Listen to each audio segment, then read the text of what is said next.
దేవుని సన్నిధిలో చేయబడిన ప్రార్థన ఎప్పటికీ మరువబడదు. చేసిన ప్రతి ప్రార్థనకు తప్పకుండా దేవుడు జవాబిస్తాడు. ఏ గ్రామం కోసం ఏడ్చావో నీ ఏడ్పు ఆ గ్రామం మీద వినబడుతూనే ఉంటుంది ప్రభు రాకడ వరకు. గత వారంలో 2 వారాల క్రితం చార్లీ గారిని చంపారు కదా. ఆ తల్లి చెప్తుంది, నా భర్త బ్రతికున్న దినాల్లో అమెరికా దేశంలో రివైవల్ చూడాలని ప్రార్థించాడు, ఉజ్జీవాన్ని చూడాలి అని ప్రార్థించాడు. నా భర్త చనిపోయిన తర్వాత అమెరికా దేశంలో హింస జరగల, కొట్లాటలు జరగల, దోపిడీలు జరగల, మారణకాండ జరగల. మరేం జరిగిందమ్మా?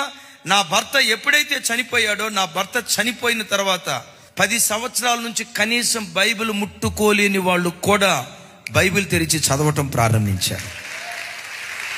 పుట్టిన నాటి నుండి ఎన్నడూ పిల్లలకు ప్రార్థన చేయని తల్లిదండ్రులు కూడా పిల్లల కొరకు ప్రార్థన చేయటం ప్రారంభించారు. అన్నిటికంటే విశేషంగా ఎన్నడూ చర్చికి వెళ్ళని వ్యక్తులు కూడా, చర్చి ఎలా ఉంటుందో చర్చి గుమ్మం తొక్కని వ్యక్తులు కూడా నా భర్త చనిపోయిన తర్వాత యవనస్తులు వేల కొలది, లక్షల కొలది తండోపతండాలుగా మందిరాలకు వెళ్ళటం ప్రారంభించారు. దేని కొరకు ప్రార్థించాడో? నా భర్త చనిపోయాడు కానీ నా భర్త ప్రార్థన అమెరికా దేశంలో నేటి వరకు బ్రతికే ఉంది. దేవుడు ఈరోజు ఉద్యమాన్ని కలుగు చేశాడు. బిడ్లారా, మీరు నమ్మండి, కొన్ని చోట్ల పార్లమెంట్లో నుంచి క్రైస్తవులకు వ్యతిరేకంగా శాసనాలు వస్తాయే. రాజస్థాన్లో క్రైస్తవులకు వ్యతిరేకంగా శాసనం వచ్చింది, రాని పర్వాలేదు. ఒరిస్సాలో క్రైస్తవులకు వ్యతిరేకంగా శాసనం వచ్చింది, రాని పర్వాలేదు. మహారాష్ట్రలో క్రైస్తవులకు వ్యతిరేకంగా శాసనాలు వచ్చినాయి, రాని పర్వాలేదు.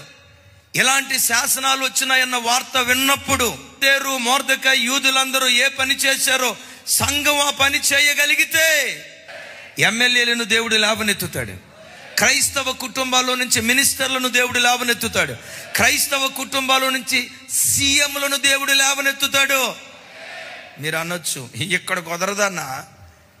నేనంట, మాదీయ పారసీక రాజ్యంలో కుదరలేదా? బబులోను రాజ్యంలో కుదరలేదా?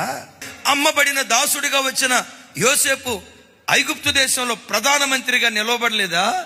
ఐగుప్తు దేశంలో యోసేపు పట్ల ఏ కార్యం చేశాడో ఈ గడ్డ మీద కూడా భవిష్యత్తులో దేవుడు ఆ కార్యం చేస్తాడు. బబులోను దేశంలో దానియేలు పట్ల ఏ కార్యం చేశాడో ఈ గడ్డ మీద కూడా దేవుడు ఆ కార్యం చేస్తాడు. ఎమ్మెల్యేల దగ్గరికి వెళ్ళి శాసనాలు మార్చండి సార్, చట్టాలు మార్చండి సార్ అని అడగాల్సిన అవసరం రాకుండానే క్రైస్తవుడే శాసనాలు పుట్టించేవాడిగా నిలవబెట్టడానికి దేవుడు శక్తి కలిగిన వాడు.